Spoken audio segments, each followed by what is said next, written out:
오늘 우리에게 주시는 하나님 말씀은 예레미야서 17장 5절에서 11절까지 말씀 봉독합니다. 구약 성경 1077면입니다. 예레미야서 17장 5절부터 봉독해 드리겠습니다. 여호와께서 이와 같이 말씀하시니라. 무릇 사람을 믿으며 육신으로 그의 힘을 삼고 마음이 여호와에게서 떠난 그 사람은 저주를 받을 것이라. 그는 사막의 떨기나무 같아서 좋은 일이 오는 것을 보지 못하고 광야 간조한 곳 건건한 땅 사람이 살지 않는 땅에 살리라. 그러나 물은 여호와를 의지하며 여호와를 의뢰하는 그 사람은 복을 받을 것이라. 그는 물가에 심어진 나무가 그 뿌리를 강변에 뻗치고 더위가 올지라도 두려워하지 아니하며 그 잎이 청청하며 가무는 해도 걱정이 없고 결실이 그치지 아니함 같으리라. 만물보다 거짓되고 심히 부패한 것은 마음이라. 누가 능히 이를 알리오마는 나 여호와는 심장을 살피며 폐부를 시험하고 각각 그의 행위와 그의 행실대로 보응하나니 불의로 치부하는 자는 자고새가 낳지 않은 알을 품은 것 같아서 그의 중년에 그것이 떠나갔겠고 마침내 어리석은 자가 되리라. 아멘. 물가에 심은 나무라는 제목으로 함께 은혜를 나누겠습니다. 어떤 사람이 바닷가에 갔습니다. 지나가는 배를 바라보았는데 멀리서 배가 한 척 지나가는데 어부가 열심히 양손으로 노를 젓고 있었어요. 그 뒤에는 돛을 단 또 배가 뒤따라가다가 그 배가 훨씬 빨리 앞질러 가는 것입니다. 그때 이 사람은 진리를 깨달았습니다. 혼자서 노를 젓는 그 아무리 노력을 하더라도 바람을 이용해서 돛을 달아서 빠르게 나가는 배가 훨씬 쉽게 나가는구나 하는 걸 깨달았습니다. 이렇게 생각하면서 혼자서 아무리 열심을 내어도 하나님의 힘을 의지해서 믿음의 돛을 달고 살아가는 사람을 이길 수가 없겠구나, 이걸 깨닫고 그 사람은 돌아가서 신앙생활을 열심히 해서 사업에 복을 받았다는 이야기입니다. 인생을 살아가는 데는 두 종류가 있습니다. 세상의 것을 의지하고 사람을 의지하며 살아가는 사람이 있고요, 성경 말씀을 따라 순종하면서 하나님을 의지하는 사람이 있습니다. 믿음으로 사는 사람은 처음에는 좀 늦게 가는 듯 보이지만은 점점 갈수록 하나님의 도우심으로 추월하고 승리하게 되어 있습니다. 덴마크의 유명한 기독교 사상가인 키에르케고르는 말하기를 천재는 자기 자신의 힘을 믿고 사는 사람이고 사도는 하나님의 힘을 믿고 살아가는 사람이다.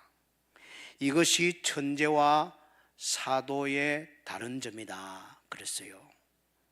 하나님을 의지하는 사람은요, 분명히 물가에 심은 나무 같은 삶을 살게 됩니다. 믿음으로 살면 끝이 아름답고 잘 되게 됩니다. 성경이 증언하고 있어요. 사람은 나면서부터 죽을 때까지 일생 동안 하나님과 동행해야만이 그 일생이 성숙하게 잘 살 수가 있어요. 그런데 세상에 많은 사람들은 사람을 지으시고 이 땅에 태어나게 하신 창조주 하나님을 외면하고 자기 얄팍한 지식을 앞세우고 자기 경험을 앞세우고 어떤 사람은 돈의 힘과 명예와 권력을 의지해서 하나님을 등지고 살다가 마지막이 비참하게 끝을 내는 사람들이 너무나 많은 걸 보게 됩니다. 이와 같이 하나님은 비참한 하나님 없이 사는 삶을 오늘 예레미야를 통해서 자세히 소개해 주고 있어요. 예레미야는 지금부터 2650년 전에 제사장 아들이면서 예언자로 하나님의 소명을 받은 특별한 사람이에요. 그리고 이 예레미야는 유다 나라를 향해서 예국 선지자로서 40년간 활동했던 겁니다. 그 당시 국제 정세는 급변하게 돌아갔는데 아수르와 바벨론과 애굽 3개가 국가가 삼파전을 벌이는 그런 국제 정세였습니다. 유다 나라는 힘이 약하니까 이 세 나라에 치여가지고 굉장히 힘든 삶을 살아갔던 거예요. 그런데 문제는 이 유다 나라 왕과 백성들은 하나님을 섬기지 않고 이방의 우상을 섬기는 일에 좋아했던 거예요. 하나님을 떠난 거죠. 그래서 선지자 예레미야가 하나님께 돌아오라고 회개하라고 외쳤지만 들은 척도 안 합니다. 이제 하나님이 이 나라를 심판해서 바벨론의 포로로 잡혀갈 거고 그때 회개하고 하나님께 다시 은혜를 받아서 조국으로 돌아올 기회를 줄 거라고 했습니다. 눈물로 호소하는 예레미야의 가르침에 외침에 백성들은 듣질 않습니다. 그때의 예레미야가 핵심적으로 말씀한 내용이 오늘 봉독한 말씀에 나옵니다. 이 말씀에서 오늘 우리는 어떻게 살아야 하는지 중요한 교훈을 줍니다. 첫째로, 하나님을 떠나는 사람은 불행합니다. 성경의 최초의 사람 아담 하와가 행복할 수 있도록 하나님이 에덴 동산을 다 창설했습니다. 그런데 뱀의 유혹을 받아서 하나님 말씀을 걷어차고 거역하고 결국은 시험에 빠졌습니다. 에덴 동산에 쫓겨나서 저주받는 사람이 되고 말았지요. 그 이후에도 모든 사람들은 계속해서 하나님을 믿는 사람이 있지만은 안 믿는 사람이 더 많았던 거예요. 예레미야 시대 때는 더 하나님을 배반하는 사람이 많았던 겁니다. 그 결과가 어떻게 되었습니까? 오늘 본문에 하나님을 떠난 자의 비참한 모습을 5절과 6절에서 예레미야가 말합니다. 제가 이럴 테니까 천천히 생각하고 말씀을 한번 보세요. 여호와께서 이와 같이 말씀하시니라. 무릇 사람을 믿으며 육신으로 그의 힘을 삼고 마음이 여호와에게서 떠난 그 사람은 저주를 받을 것이라. 그는 사막에 떨기나무 같아서 좋은 일이 오는 것을 보지 못하고 광야 건조한 곳, 간조한 곳, 건건한 땅, 사람이 살지 않는 땅에 살리라. 하나님을 떠난 사람의 비참한 모습을 이렇게 말씀한 겁니다. 사막의 떨기나무, 한번 사진을 보면요, 광야에 저기 보세요. 저게 사막의 떨기나무입니다.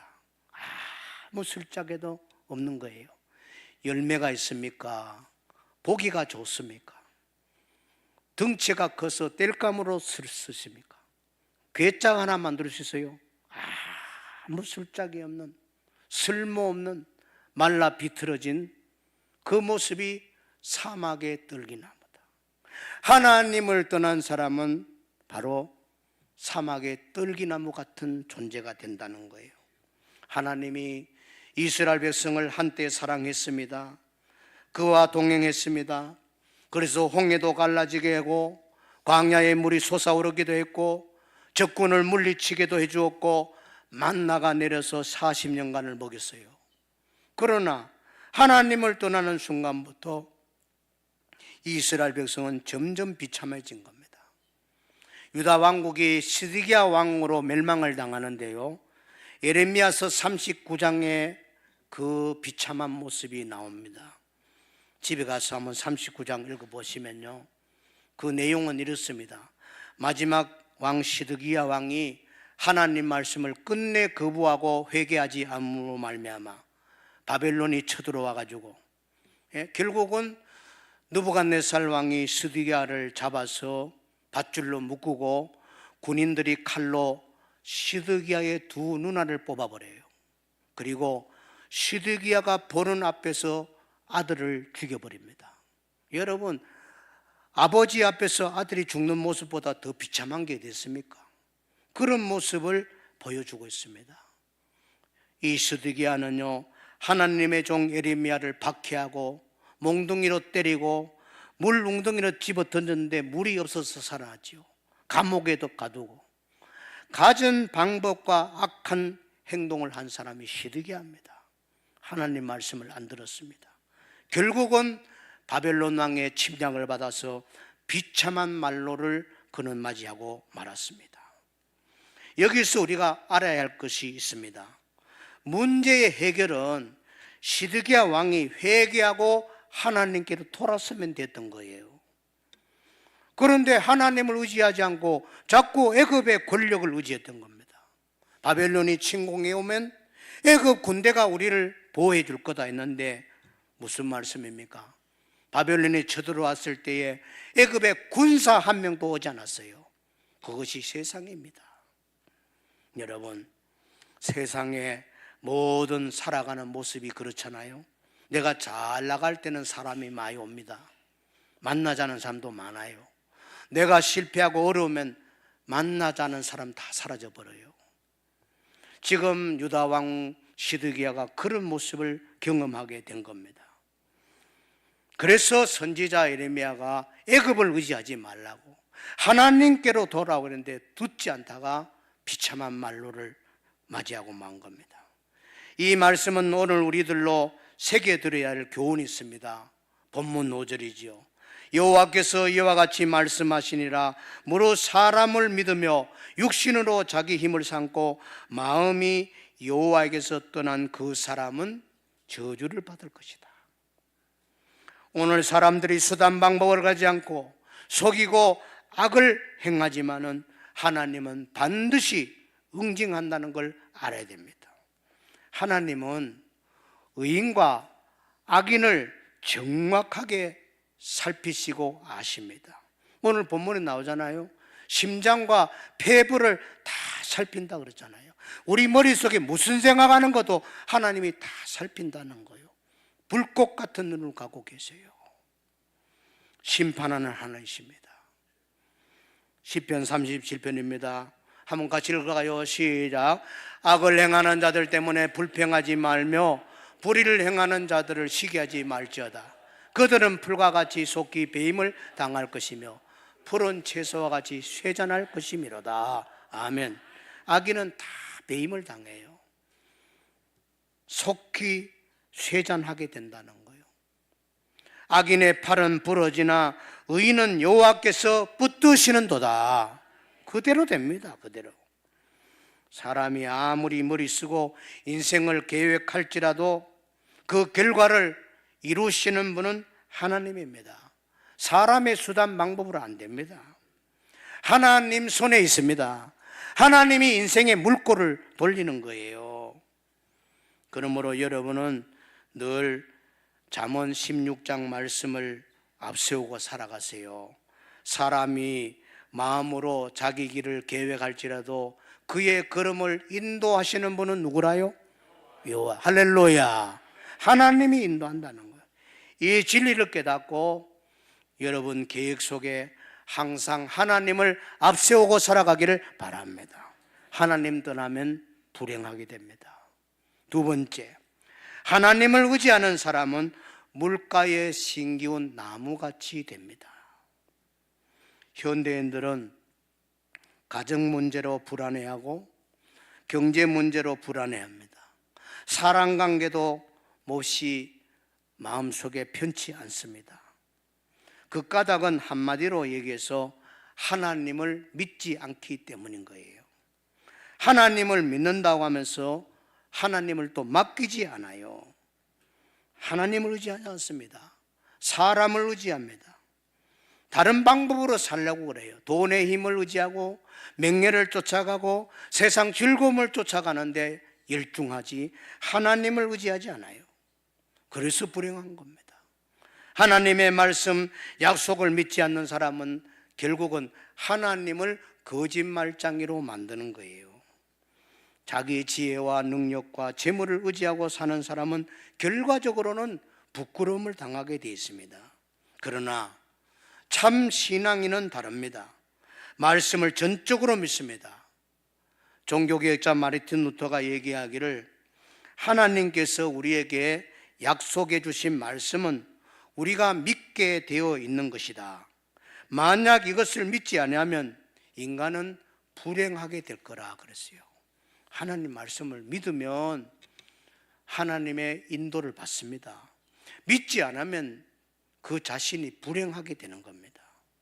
말씀을 믿고 참되게 하나님을 의지하는 사람은 오늘 본문 말씀과 같이 물가에 심기운 나무 같은 사람이 될 줄로 믿으시기를 바랍니다.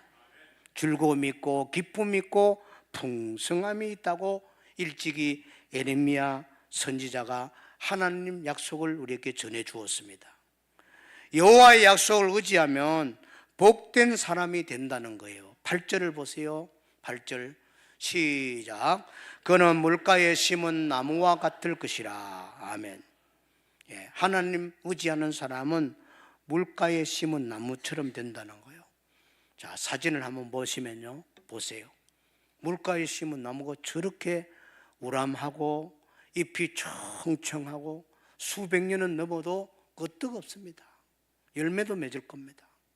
예, 물가에 심기운 나무처럼 하나님 의지하는 사람은 어떤 시련이 와도 고통이 와도 굳건하게 서는 겁니다. 그러면 우리가 어떻게 하면 내 인생이 물가에 심기운 나무 같은 사람이 될 건가? 두 가지가 필요합니다. 하나는 회개해야 됩니다. 진실하게 회개해야 됩니다. 회개라는 것은 단순히 내가 이것 잘못했다고 느끼고 반성하는 것으로 끝나는 게 아닙니다. 회개는 자기 중심에서 하나님 중심으로 근본적으로 삶을 옮겨가야 돼요. 가치관이 바뀌어야 됩니다. 근본이 달라져야 돼요. 삶이 바뀌어져야 됩니다. 인생 중심이 하나님께로 옮겨져야 됩니다. 철저히 하나님 중심으로 회개하고 살아가면 하나님은 여러분을 번쩍 들어가지고 물가에 심겨 줄 줄로 믿습니다. 물가에 심겨 줍니다. 다윗이 회개 잘해가 너무너무 축복받았잖아요. 회개 잘하면 하나님이 사랑해서 새로운 삶을 살아가도록 물가에 심기운 나무 같은 인생 되게 하는 거예요. 회개가 중요합니다. 회개도 하나님 은혜 줘야 하는 거예요. 또 한 가지 필요한 것은 전적인 믿음입니다. 믿음이란 것은 예수 그리스도를 내 인생의 주인으로 영접하고 그 전능하신 주님 손에 붙들려서 한 생을 살아가는 게 믿음이에요. 믿음은 뭡니까? 그냥 주님께 모든 걸 여러분 맡기세요. 맡기세요. 다윗처럼 여호와는 나의 목자시니 내게 부족함이 없으리로다. 하나님께 다 맡기세요. 내 인생의 목자잖아요. 예. 그러면은 하나님이 다 필요한 대로 채워주고 인도하고 넘치게 할 줄로 믿습니다. 그 믿음이 나로 하여금 물가에 심기운 나무처럼 되게 하는 거예요. 여러분 모두 전적으로 여호와를 의지하여 물가에 심기운 나무처럼 살아가는 은혜와 기쁨이 있기를 바랍니다. 세 번째는 하나님을 신뢰하는 사람은 복을 받습니다. 모든 성경에서는 두 길이 있다고 가르쳐요. 한 길은 여호와를 떠났고 혈육을 의지하고 세상을 짝하고 살아가는 저주받는 길이 있고, 그러나 하나님을 의지하고 의뢰하는 사람은 복을 받는 길이 있다는 거예요. 우리는 후자의 길을 가야 되잖아요. 여호와를 의지하고 의뢰해서 다 복을 받는 여러분 되기를 바랍니다. 복을 받는 길로 가세요. 본문 7절입니다. 우리 한번 읽읍시다. 시작. 그러나 물은 여호와를 의지하며 여호와를 의뢰하는 그 사람은 복을 받을 것이라. 아멘. 의지하고 의뢰하는 사람이 되라는 거예요. 여기서 중요한 단어가 의뢰하다는 건데 쉬운 말로 신뢰하다 그 말입니다. 의뢰한다는 거, 신뢰한다는 거. 하나님이 나를 신뢰해야 돼요. 그렇죠? 예. 내가 하나님을 믿으면 구원을 받고 하나님이 나를 신뢰하면 복을 받습니다. 이 원리를 잘 알아야 돼요. 한번 따라. 내가 하나님을 믿으면 구원을 받게 되고 하나님이 저를 신뢰하면 복이 쏟아진다. 할렐루야. 아멘 해야지. 복이 많은 거예요. 하나님 날 믿어야 복이 많은 거예요. 신뢰해야 돼.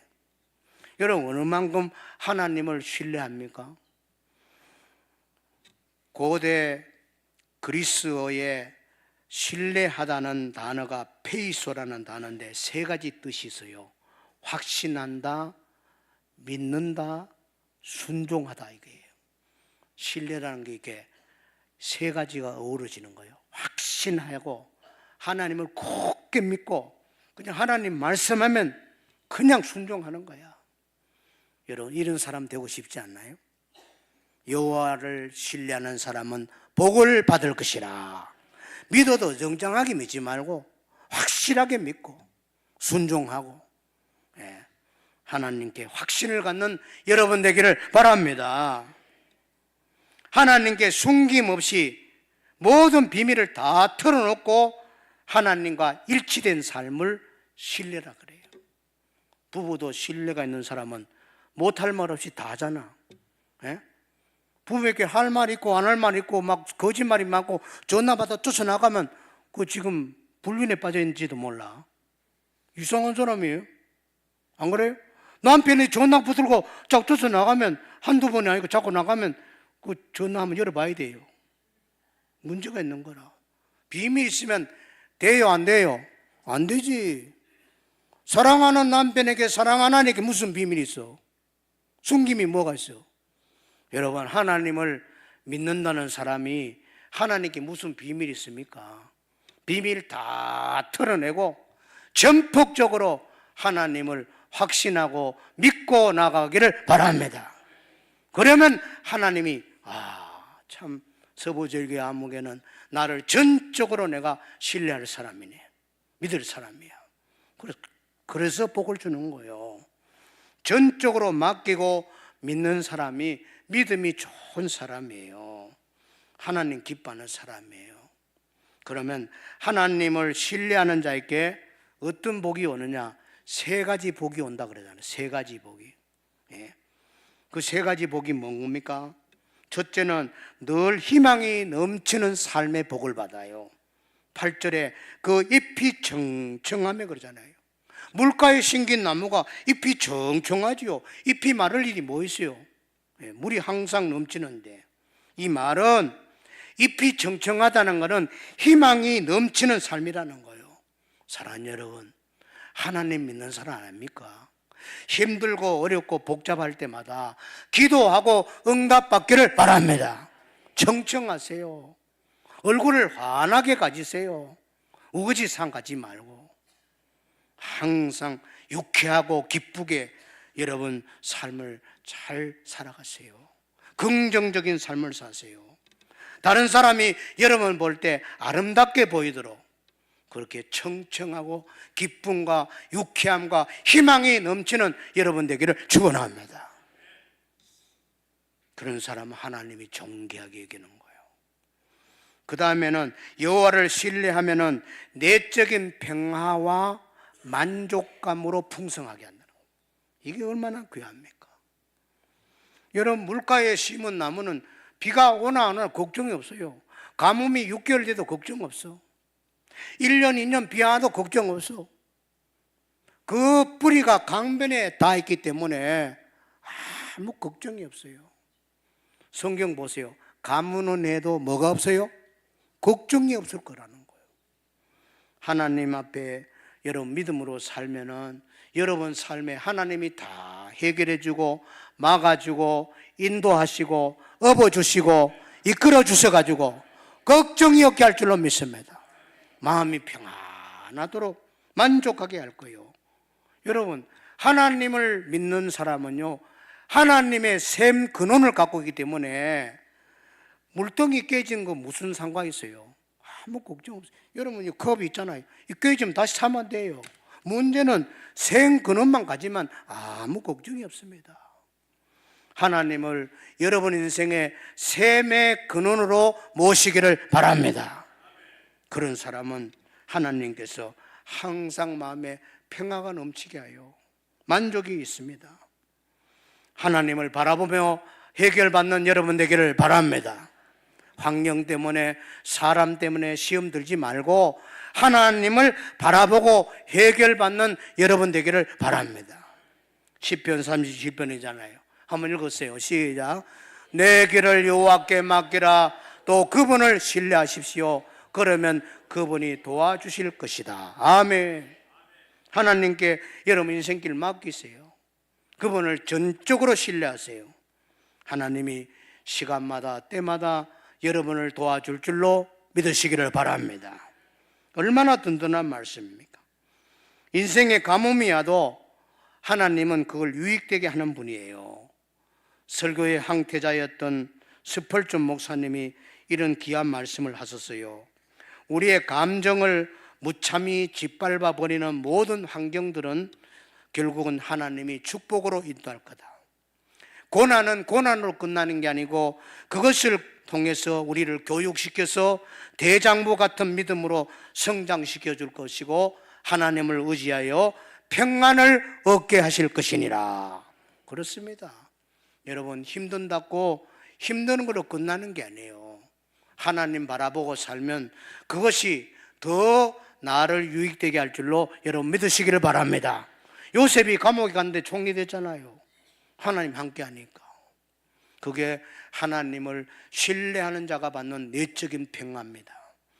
마지막으로는 하나님을 신뢰하는 사람은 성결한 생활과 온갖 선한 행실로 많은 결실을 맺게 된대요.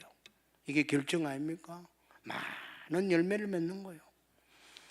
선한 행실로, 성결한 생활로 하나님께 영광 돌리지요.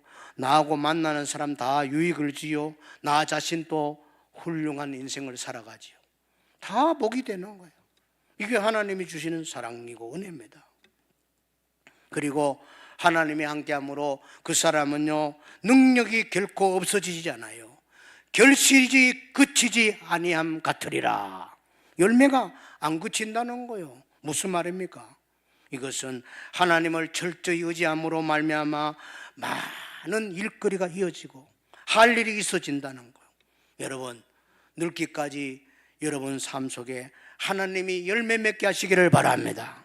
계속 일할 거리가 있고 나를 만나는 사람마다 존귀하게 여기는 그런 사람이 되어야 합니다. 종교개혁자 장 칼뱅은 말합니다.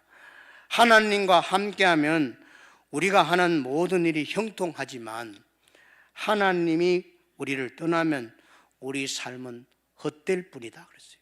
한번 따라합시다. 하나님이 함께하면 모든 일이 형통하지만 하나님을 떠나면 헛된 뿐이다. 그렇죠? 네. 여러분, 하나님과 함께하기를 바랍니다.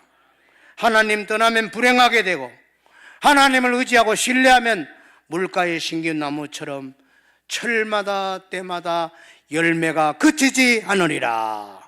이런 형통을 여러분 누리지 않겠습니까? 특별히 오늘은 청년주일입니다.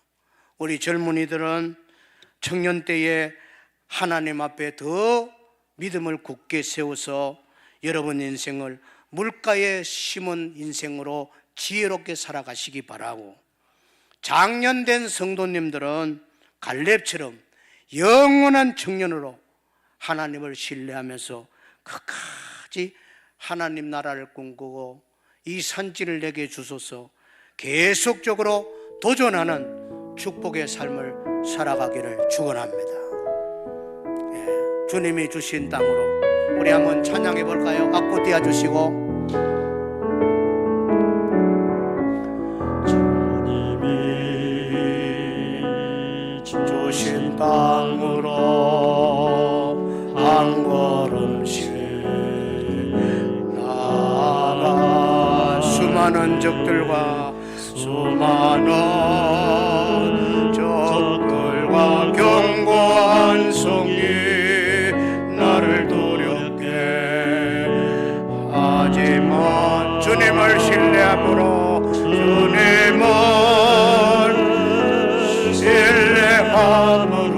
주님을 의지함으로